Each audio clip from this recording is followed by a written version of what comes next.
Greetings, students. Good to be with you in this particular way. I want to say good to see you, but I actually can't see you here as we come together on this little short movie.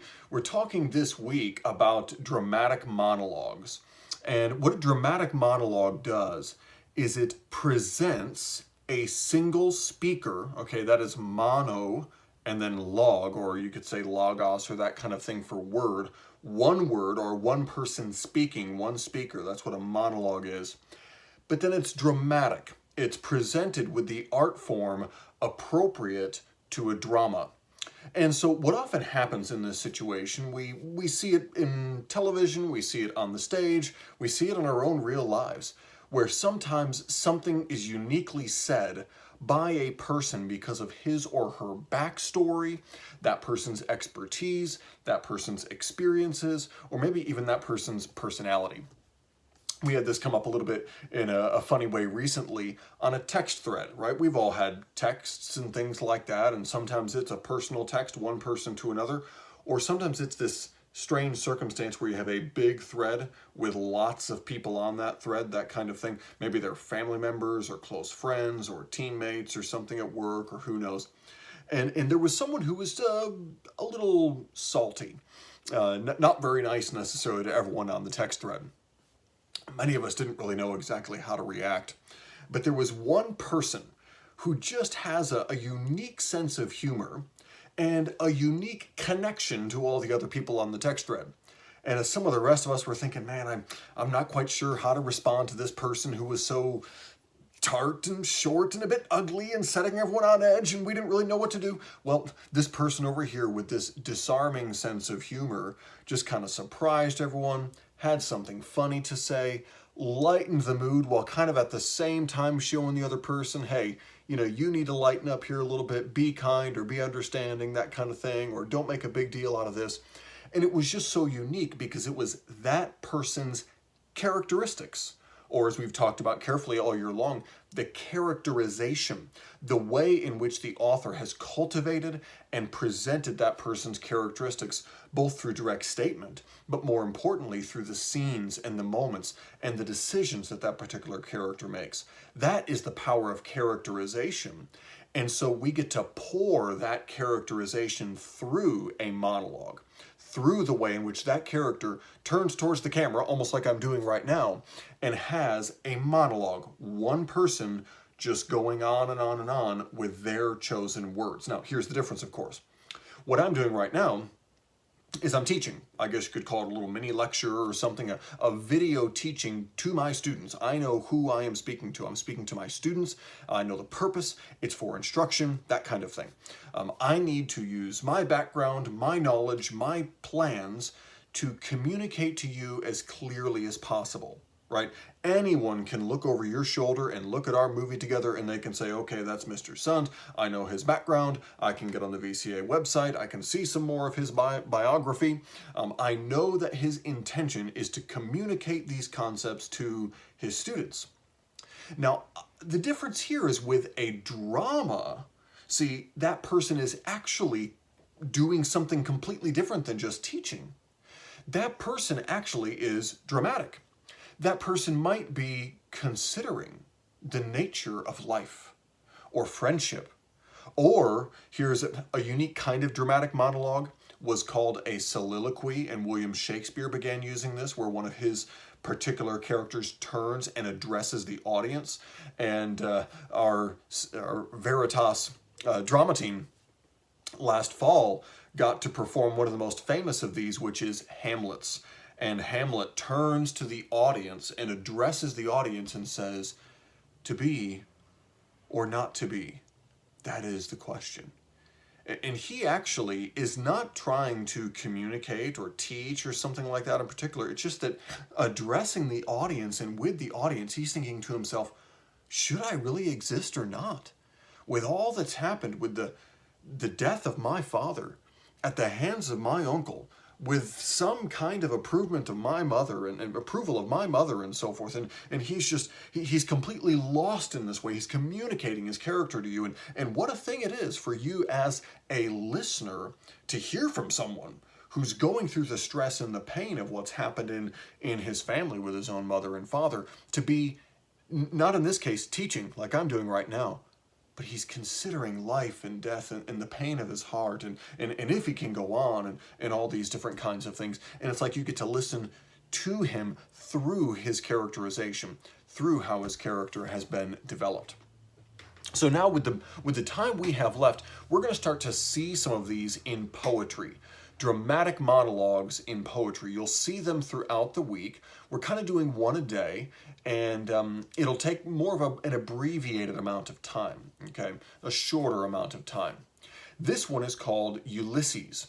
So you also could even pull this one up. You could even pause the movie, open it maybe in another tab real quick. Maybe you love to print these things off. You could do that. Whatever you like. Maybe even you just tab over and you look at it digitally. You'll see my eyes come over here because I have it on another screen as well. Now, Ulysses is the Latin name for the fellow whose Greek name is Odysseus. And you 7th graders will read the Odyssey next year about Odysseus. And it's simply that the Romans called him Ulysses as it was brought over into Latin, into their Roman language. This is written by Alfred Lord Tennyson. Okay, so he's of course an English poet, centuries later, reflecting back on these things and communicating something to us, specially through the character of Odysseus, of Ulysses.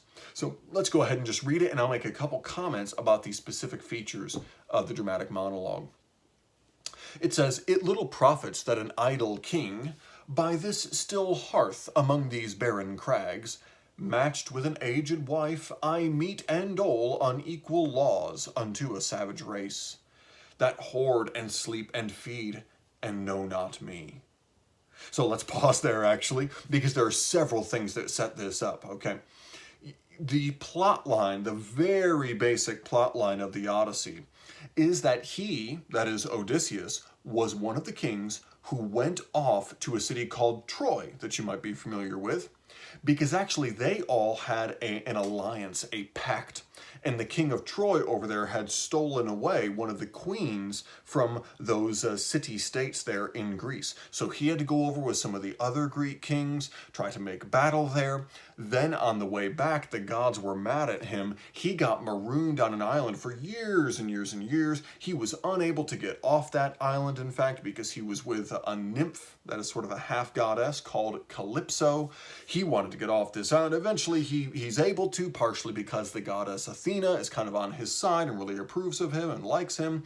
And he goes through this incredibly long journey of hardships back and forth all across the sea until he can finally make it back to the island of Ithaca, where he is king. The whole time, his wife Penelope has faithfully been waiting for him, even though there were lots of suitors who said, "Oh, Odysseus is dead by now. You've got to marry one of us so that we can become king and actually keep some order around here and have some justice for people and all that kind of thing." So what's going on here in this first stanza is that Tennyson is putting these words into Ulysses' mouth, Odysseus' mouth, and Odysseus is saying, "It's not much profit for me. It doesn't count for much here. I'm a king, but I'm idle. Not an idol like IDOL, but idle like IDLE. I'm just sitting here, just like, I'm just in my throne room." And then it says, "By this still hearth," so near a fireplace, a sign of our home, right? Hearth and home, we say oftentimes. "Among these barren crags, matched with an aged wife," so he's commenting that he's matched and connected with his wife, of course, but she's aged. "I meet and dole," two older ways of saying passing things out, right? We could pass out supplies. Also, kings and those who judge, they pass out justice, okay, or offer a decision in a particular case. And then he says, "unequal laws unto a savage race." And so he's kind of showing a perspective about the people of Ithaca that's saying they're a little bit savage. They're not maybe all that well developed. They certainly need my judgments and some of my thoughts and ideas here. They need me to decide these cases for them. And then he says they're a savage race that hoard and sleep and feed and know not me. In other words, like they just kind of go about their daily lives, hoarding everything they can get and sleeping and feeding and just doing what they can day by day. They don't truly know who I am. I've got to do all these things for them. They don't really know who I am.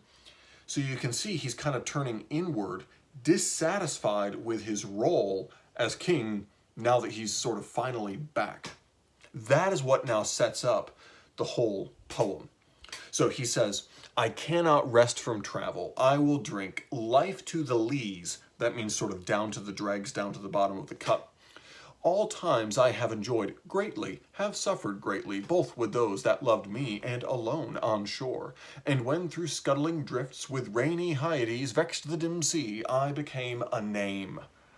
For always roaming with a hungry heart, much have I seen and known. Cities of men and manners, climates, councils, governments, myself not least, but honored of them all, and drunk delight of battle with my peers, far on the ringing plains of windy Troy. I am part of all that I have met. Yet all experience is an arch wherethrough gleams that untraveled world whose margin fades, forever and forever when I move. Several things to see here. I love that line, I am become a name. He's basically saying, eventually, somewhere along the line, my adventures were so interesting to tell that my name almost meant something more than me. He's basically saying, I became a symbol. I became a symbol for all those who wander, who travel, who need adventure. Okay. Now, maybe some of you don't remember this name, but if you do, it goes to prove my point. There was a fellow named Steve Irwin.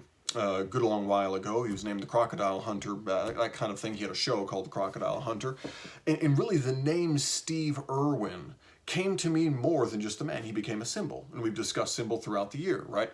Symbol points literally to itself and beyond itself to something else. And Steve Irwin in that way became a name that pointed beyond himself to someone who truly loves animals, in a way maybe even far beyond what we might find to be the average human experience. You know, he's famous for his thick Australian accent, picking up something that maybe many of us would find ugly or concerning or venomous or dangerous or something, and he would just say, oh, beautiful, look at this one. And he would go on and on about it the whole time, and he was just enthralled and loved it. And so he became a symbol. He was really Steve Irwin. In fact, he died in an accident swimming underwater with a stingray, and so left behind. In fact, his son, I think, is growing up now, younger than me, I guess, maybe between our ages or something. I think he might be in college or starting off in life, maybe starting off in his career. Those people, his family, his son, they lost a real man, a real husband and father they loved and cared about. But at the same time, the symbol that he kind of created lived on. That's what Ulysses is saying here. It's almost like he's saying, the symbol that I created for a while was really me. I was having all these adventures. I was going on and on. I was meeting these different civilizations and kings, and they actually really welcomed me and thought I was really some special stuff because I'd done all these things. It was amazing. But then I kind of left my own symbol. And my symbol is still there, and now I can't even live up to my symbol. I can't even live up to what I used to be there, but I've got to go do it again. I can't just stay here continuing to give out justice to all these people and hear these cases and try and keep this little island running. I need this adventure. Okay, and then he even says, all these adventures just become an arch, or like a picture frame, through all the untraveled world whose margin fades calls. It's like the rest of the world is saying, hey, remember these adventures? Our adventure is going to be great too. You need more adventure. And so he goes on to say, how dull it is to pause, to make an end, to rush unburnest, not to shine in use. As though to breath were life. Life piled on life were all too little, and of one to me little remains, but every hour is saved from that eternal silence. Something more, a bringer of new things, and violet were for some 3 suns to store and hoard myself, and this gray spirit yearning in desire to follow knowledge like a sinking star, beyond the utmost bound of human thought. He wants knowledge, you see, and this kind of knowledge is seeing and actually experiencing everything. He wants to experience everything by means of adventure. This is my son, mine own Telemachus, to whom I leave the scepter and the isle, the island and the scepter, the symbol of being the king. Well loved of me, discerning to fulfill this labor, by slow prudence to make mild a rugged people, and through soft degrees subdue them to the useful and the good. Most blameless is he, centered in the sphere of common duties, decent not to fail in offices of tenderness and pay, meet adoration to my household goods when I am gone. He works his work, I mine. It's almost like he's setting it up a little more. You know, Telemachus, he's really able to handle all this administration. He works his work, and I work mine. I've got to have more adventure. I've got to get out. Then he says, there lies the port. The vessels puff her sail, there gloom the dark broad seas, my mariners' souls that have toiled and wrought and thought with me, that ever with a frolic welcome took the thunder and the sunshine, and opposed free hearts, free foreheads, you and I are old. Old age hath yet his honor and his toil. Death closes all, but something ere the end, some work of noble note may yet be done, not unbecoming men that strove with gods. The lights begin to twinkle from the rocks, the long day wanes, the slow moon climbs, the deep moans round with many voices, come, my friends. 'Tis not too late to seek a newer world, push off, and sitting well in order smite the sounding furrows, for my purpose holds to sail beyond the sunset and the baths of all the western stars until I die. In other words, there is something noble about older age. Many people are able to do that, but some of us are still just too free, right? Too free in our hearts. We've got to go even to the very, very end. We've got to continue. That long day, as in even his life, right, wanes, the slow moon climbs, and then he's saying, we've got to pound this, we've got to pound the furrows of the waves. Basically, we're pounding the waves with our boat moving across it. We've got to keep going until I die. That's the way I've got to do it. It may be that the gulfs will wash us down. It may be we shall touch the happy isles and see the great Achilles. That basically means maybe our boat's going to take us straight to the place of the dead. That's where Achilles is, because he died in the war. Whom we knew, though much is taken, much abides, and though we are not now that strength which in old days moved earth and heaven, that which we are, one equal temper of heroic hearts, made weak by time and fate, but strong in will, to strive, to seek, to find, and not to yield. So there at the very end, you can see he said, actually, time and fate weakened the body. But some of us, like me and Achilles, we kind of can't become weak in the heart. And so the strength and the force of this heart will not yield and will make us keep going all the way until our death. Adventure till the end, drinking life down to the lees, to the dregs, to the chunky stuff in the bottom of the cup, right? No matter what comes, I'll die in the middle of an adventure is kind of what he's saying. No final part of life, writing a memoir or doing something slow and tender and quiet in my older days. That is his poem. Now, the point is not necessarily just, is Ulysses right? Though that is something good to consider. We should think about that. We'll have part of that in our discussion. But notice how we can benefit from hearing it from Ulysses. It's obvious that it's not the case, nor is it possible to have a civilization, to have an order where everyone thinks this way. And technically, Ulysses is not saying that everyone thinks this way or that everyone should think this way, right? He even said Telemachus doesn't really think this way. He's pretty good at having a nice administration, at handling little problems and setting everything up well for people and putting everything in good shape. Penelope didn't really think quite this way, right? Penelope waited for a long time for Odysseus to return. She helped to maintain order while he was gone. She didn't have that particular kind of desire for adventure. But it's like Odysseus is saying, some of us have it. And some of us are stuck with it, and we're truly stuck with it. And it's like he's making an appeal to the hearer. And he's saying, can you hear me? Can you accept me that way? Can you accept the fact that I'm going to adventure myself to death? So he's saying in this way, there's like little point in staying at home that way. The very delight of battle that he had when he was young, he calls the delight of battle, that he's got to keep that going in some sense, that particular kind of thrill. Especially here at the end where he speaks to and sort of addresses Notice what's happening at the very end. He addresses the mariners, the seafarers, what we might call, naval officers or something nowadays, that kind of thing. Those who are at the oars and the mast of the ship. So at the beginning, he's more addressing maybe you, me, the reader, someone in his kingdom who is trying to deal with the fact that he feels like he has to leave. But then at the end, his audience changes. We want to think, is there something significant in that change of audience? What is so significant about hearing this come from him in his voice and in his heart? After all, this is not some book or thought question where you or I simply wrote this out in a boring kind of way. Some people love adventure so much that they need to die in the midst of adventure. We can't all be that way, but some people are this way. Well, that wouldn't be as nice to do, frankly, if we just tried to write it out and argue it. But when you show it through someone whose character is like Odysseus, it's very powerful. And that is what happens with a dramatic monologue. All that we know about Odysseus is actually what helps to reveal that theme to us, make us see it in a different way, accept it in a different way, and I would say even be able to take it in the right way. See, because Ulysses, again, he's not somehow saying that everyone is like him, but he's kind of trying to say, some of us are like this. I'm like this. Can you see that? Can you incorporate that and understand that?